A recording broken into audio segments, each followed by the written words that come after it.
Hola y bienvenidos a esta nueva edición. Y hoy vamos a hablar de ciencia en el presente.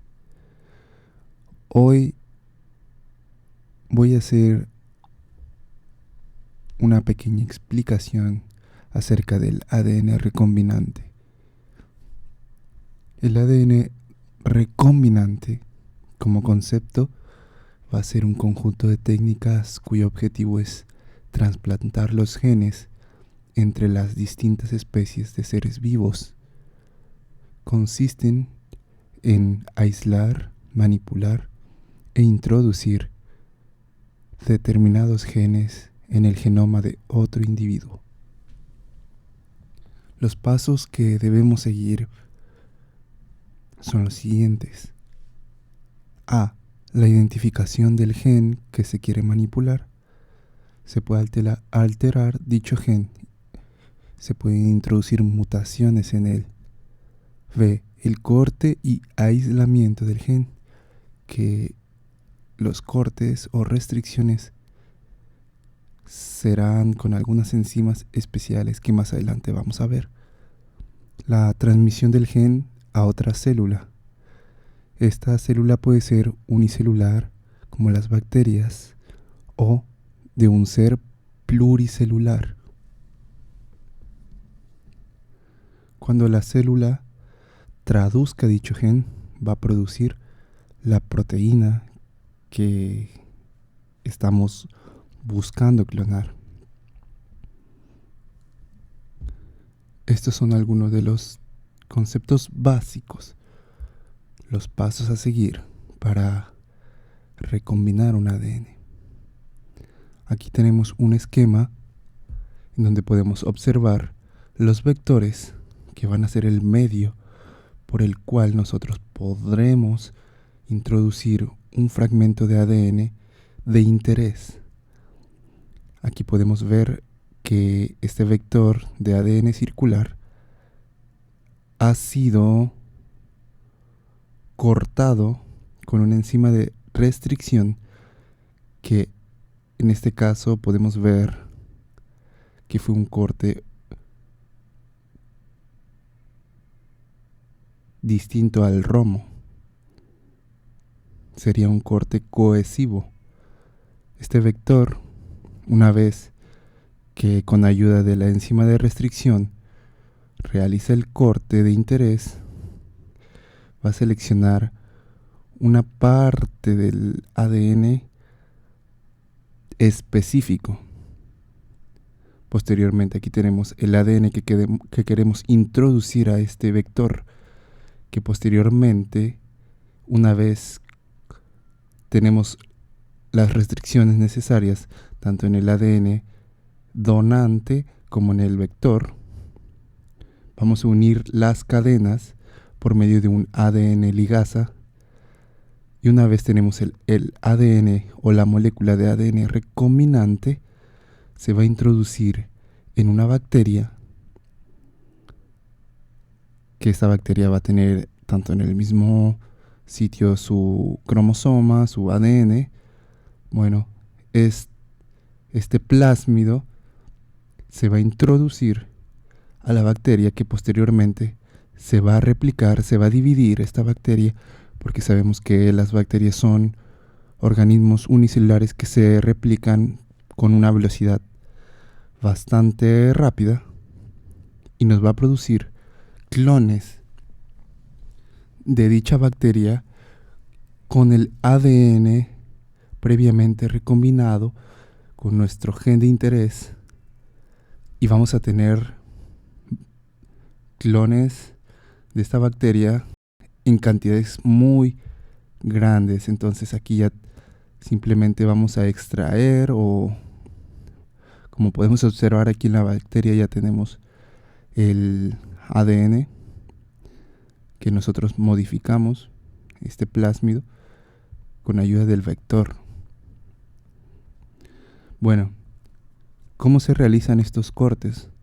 Bueno, utilizaremos enzimas de restricción. Las enzimas de restricción son un mecanismo de defensa que las bacterias tienen para evitar o destruir el ADN que un virus denominado bacteriófago podría ser. Introduce en esta bacteria para infectarla. Entonces las enzimas de restricción van a realizar cortes en este genoma introducido para defensa. Entonces nosotros extraemos de un organismo en específico estas enzimas de restricción que son el medio de defensa de las bacterias. Aquí podemos ver el organismo de donde se extrae. Escherichia coli, tenemos Haemophilus influenzae, otros tipos de Haemophilus parainfluenzae, Providencia, Serratia, Bacillus y otros Bacillus. Vemos que tenemos la enzima de restricción codificada del organismo de donde se extrae, el número romano, que también nos va a dar una clave para saber de qué organismo se extrae esta enzima de restricción, o de esta enzima de restricción de qué organismo viene. Las enzimas de restricción tienen distintas utilidades, mejor dicho. Bueno, aquí vemos que las enzimas de restricción van a reconocer una secuencia nucleotídica específica en la molécula de ADN.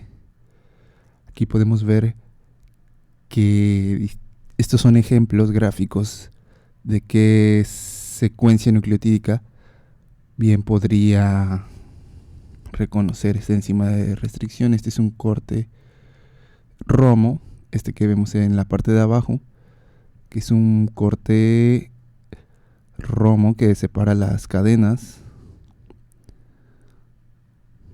de la molécula de ADN. Y este es un corte que tiene otro tipo es un corte cohesivo, que va a dejar una cadena monocatenaria libre en las distintas orientaciones de la molécula de ADN. En este caso en la 5'. Esto es lo que realizan las enzimas de restricción. Bueno, las enzimas de restricción, como bien les había mencionado, las van a producir las bacterias para defenderse de los virus.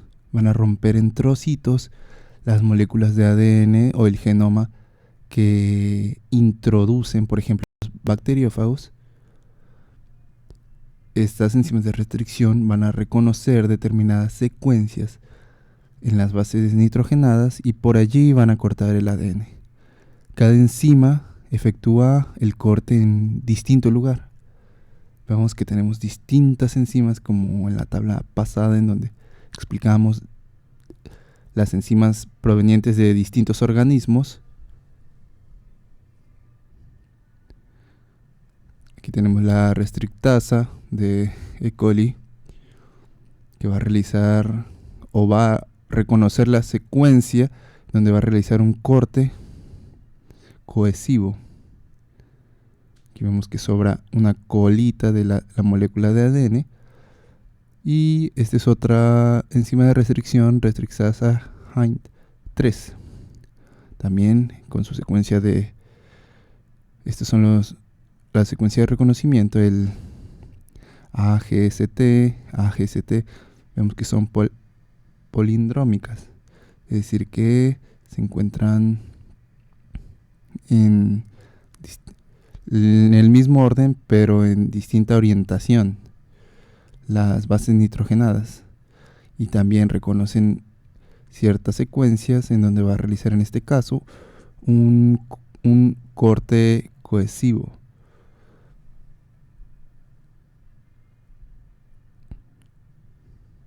Bueno, forman parte de un sistema de restricción y modificación, actuando como un sistema de defensa contra distintos patógenos, protegiéndolas del ataque del ADN foráneo por ejemplo, de un bacteriófago, como bien lo he mencionado. La endonucleasa va a cortar la molécula bicatenaria de ADN, rompiendo las uniones fosfodiéster, es decir, en los grupos fosfatos es donde se realiza, sin modificar las bases nitrogenadas ni el azúcar, solamente el corte se realiza en las uniones fosfodiéster de la molécula de ADN. Este va a modificar el ADN por metilación, la metilasa en este caso. Es decir, que cada enzima de restricción tiene una metilasa asociada. La metilasa metila una base determinada siempre dentro de la secuencia de reconocimiento, y la endonucleasa puede cortar dentro de la secuencia de reconocimiento o fuera de ella, dependiendo del tipo de enzima. Aquí tenemos un ejemplo específico para las de tipo 2. Ambas cadenas, en el caso número 1, el ejemplo número 1, ambas cadenas están metiladas. Vemos que la cadena de orientación 3', 5' tiene una metilación en la adenina, esta base nitrogenada, y de la 5' a la 3' tenemos en la timina. Vemos que no hay ni metilación ni va a haber restricción, puesto que ya están metiladas, y hay ciertas enzimas de restricción que no realizan cortes en cadenas que ya están metiladas.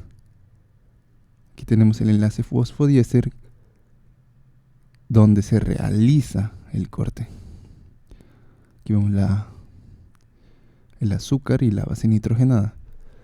Aquí en este segundo ejemplo vemos que solo una cadena está metilada, la de 3', 5', y la metilasa de la E. coli R1 sí va a funcionar en la cadena de 5', 3', pero la endonucleasa no va a realizar el corte en la cadena de 3', entonces lo único que vamos a tener es una metilación en la cadena de 5', 3'. Y en el tercer caso, ninguna cadena va a estar metilada. Y tanto la metilasa de la E. coli como la endonucleasa no va a haber metilación, pero sí va a haber restricción. No es necesario que haya metilación, puesto que no encuentra ninguna cadena complementaria metilada. Pues vemos que sí va a funcionar en la endonucleasa y va a realizar aquí lo podemos observar mejor, sí va a realizar el corte, la restricción. Y bueno, los tipos de las que se emplean en el laboratorio, por ejemplo, tenemos las secuencias palindrómicas y continuas, que van a ser reconocidas por homodímeros. Vemos que aquí, tanto en la orientación 5', 3', tenemos G, guanina, adenina, timina, citosina. Y de 3', 5' vemos que está la secuencia idéntica, pero en una orientación contraria. Guanina, adenina, timina, citosina. Entonces a esto se le conoce como secuencias palindrómicas. También tenemos secuencias simétricas que son discontinuas. Estas van a ser también reconocidas por homodímeros. Vemos aquí las secuencias simétricas de los nucleótidos. Y por último las secuencias asimétricas, pero que son continuas también, reconocidas también por heterodímeros, ya no por homodímeros, heterodímeros. Bueno, aquí tenemos la clasificación. Del tipo 1 tenemos 3 subunidades, del tipo 2 endonucleasas y metilasa en enzimas separadas, del tipo 2S endonucleasa y metilasa en enzimas separadas, del tipo 3 2 unidades distintas. En el caso de su estructura proteica. El sitio de reconocimiento, en la siguiente tabla vemos que mencionan que las de tipo 1 son asimétricas y continuas. Del tipo 2 va a ser una secuencia palindrómica y también simétrica de 4 a 6 pares de base. Del tipo 2 asimétrico y continuo, y del tipo 3 asimétrico de 5 a 7 pares de base. La endonucleasa vas a realizar la restricción en la secuencia duplicada en direcciones opuestas. Estos son los siguientes requerimientos para el tipo 1. La adenosintrifosfato utiliza adenosintrifosfato para moverse del sitio de reconocimiento al del clivaje.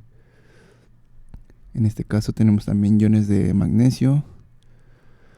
Y la del tipo 2 no necesita adenosintrifosfato.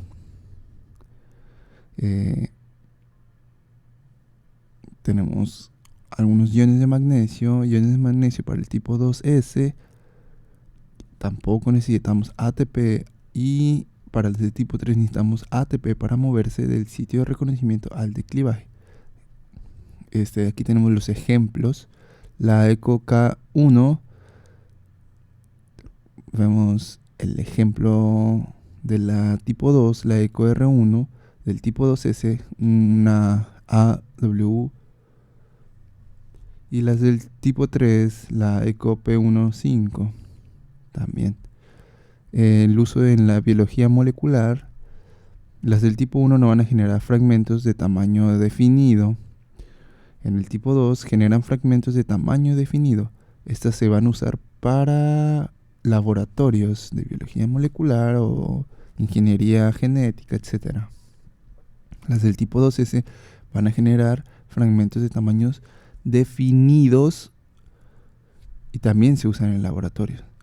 Y las del tipo 3 pues no generan fragmentos de tamaños definidos. Es importante reconocer qué tipo de enzima de restricción vamos a utilizar. Las de tipo 1, tipo 2, tipo 2S o tipo 3, dependiendo para qué protocolo lo queramos usar. Es importante conocer la clasificación. Y bueno, una vez que se realizan las restricciones, necesitamos unir al vector el ADN de interés. ¿Qué utilizamos? Las ADN ligasas. En las ADN ligasas van a unir los extremos, ya sea cohesivo o extremos romos.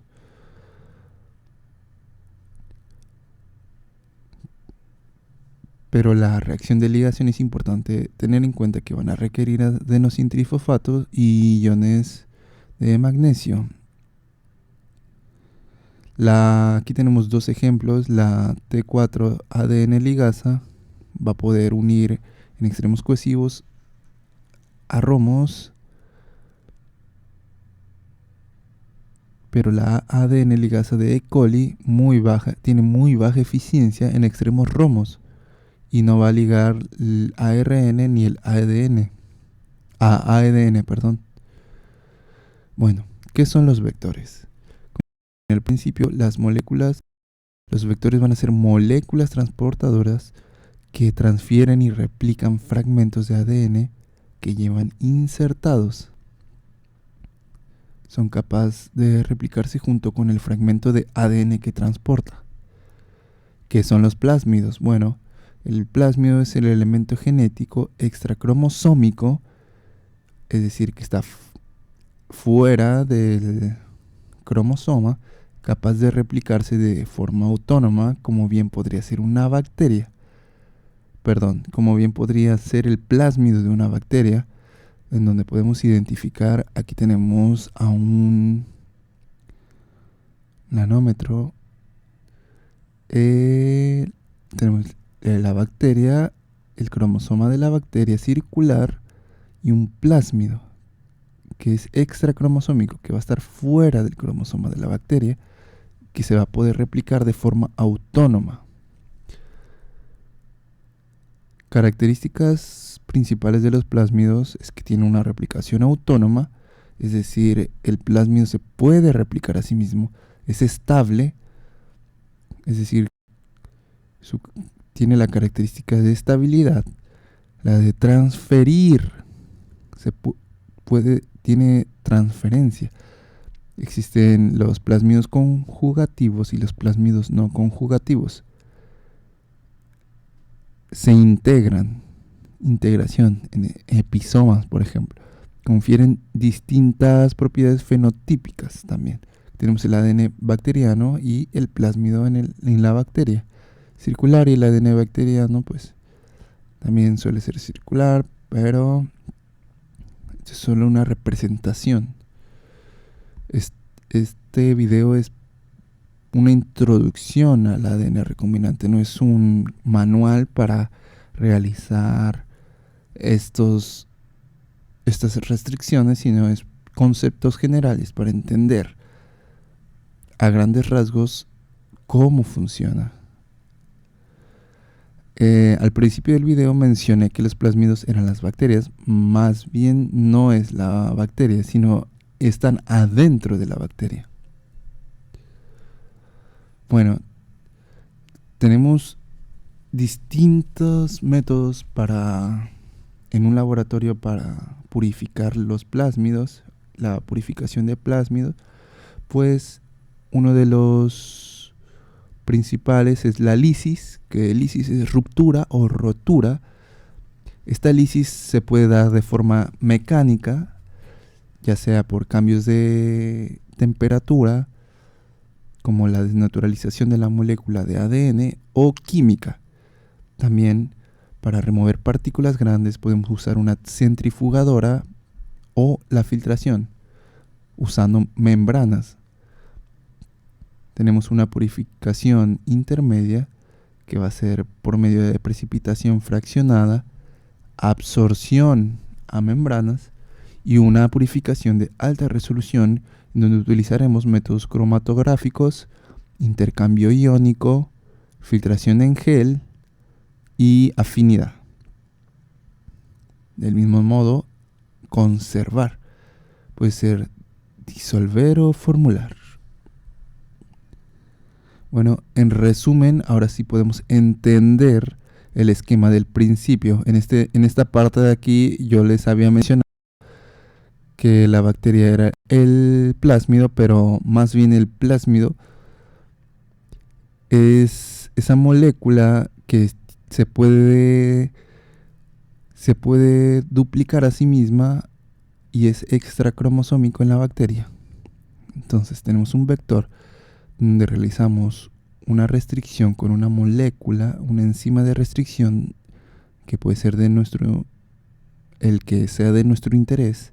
Vemos que tenemos distintas moléculas que pueden realizar restricciones o metilaciones, e incluso hay unas que pueden realizar las restricciones aún en nucleótidos metilados. Así que se realiza una restricción, se une con el ADN ligasa del organismo que queramos nosotros utilizar, se recombina la molécula de ADN.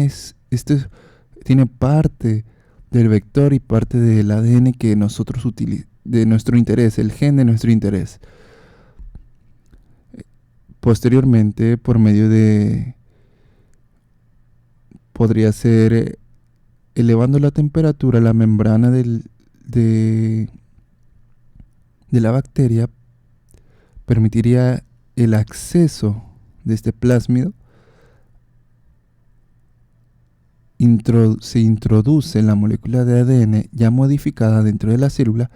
Posteriormente se incuba, estas bacterias se incuban para que se clonen con nuestro ADN recombinante de interés. La célula bacteriana se va, es decir, la bacteria, el organismo unicelular se va a dividir y su material genético se va a duplicar siguiendo un orden natural. Transformación o transfección celular. Se va a hacer la introducción de la molécula de ADN foráneo a la célula.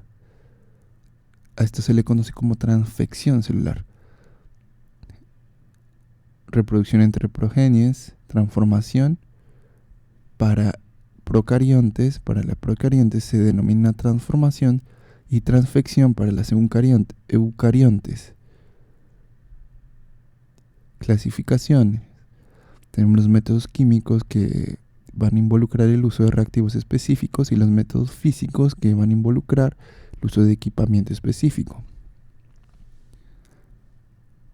Aquí tenemos un ejemplo de la transformación celular, en donde se coloca una muestra durante 10 minutos en frío. Aquí tenemos los 10 mililitros. Se va a centrifugar para posteriormente separar las moléculas más pesadas de las más ligeras. Y aquí tenemos la transformación celular, que transformación es para procariontes, recuerden, y transfección para las eucariontes. En este caso tenemos el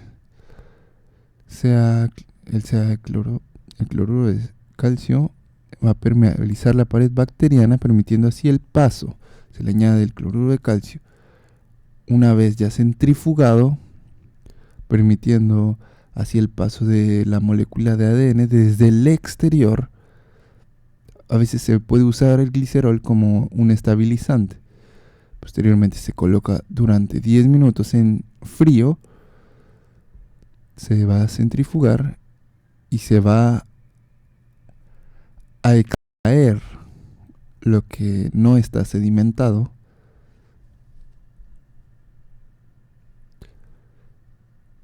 Lo que ocurre es que cuando añadimos el cloruro de calcio más el shock térmico, el plásmido puede introducirse a la bacteria.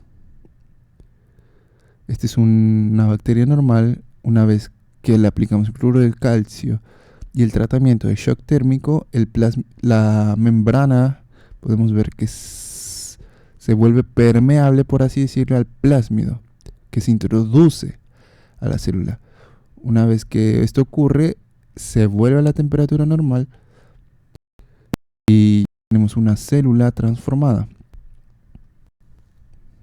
Se tiene que dejar, en este caso, 42 grados centígrados por 2 minutos. Aquí vemos unos ejemplos comerciales que podemos conseguir con diferentes empresas que nos permiten obtener estos distintos kits. Aunque también podría ser una microinyección, en donde tenemos el núcleo, se va a introducir la molécula de ADN por medio de la microinyección. Este es un proceso muy interesante. La electroporación aumenta la permeabilidad de la membrana, es decir, que vuelve más permeable la membrana. Se van a formar poros que van a permitir el ingreso del vector del plásmido a la bacteria. Bueno, estas son algunas de las preguntas de repaso que podemos utilizar para memorizar mejor esto que vimos a grandes rasgos. Les agradezco que me hayan permitido explicar de una manera más coloquial estos términos que no son difíciles realmente. Es un protocolo interesante y te permite entender mejor cómo funciona el mundo en el momento presente. Es algo que está ocurriendo en estos momentos. La combinación del ADN recombinante es algo que ocurre también en distintos aspectos, no sé. Más adelante vamos a hablar de algunos otros temas. Yo soy estudiante de genómica en la división multidisciplinaria de Jalpa de Méndez. Aquí se encuentra mi institución. Aquí yo recibo mis clases y pues sigo siendo un estudiante, así que les agradezco que me hayan permitido presentarles esta exposición y deseo que les sea de ayuda, aunque sea como de datos interesantes, y pues les agradezco que me hayan visto. Nos vemos en la próxima presentación.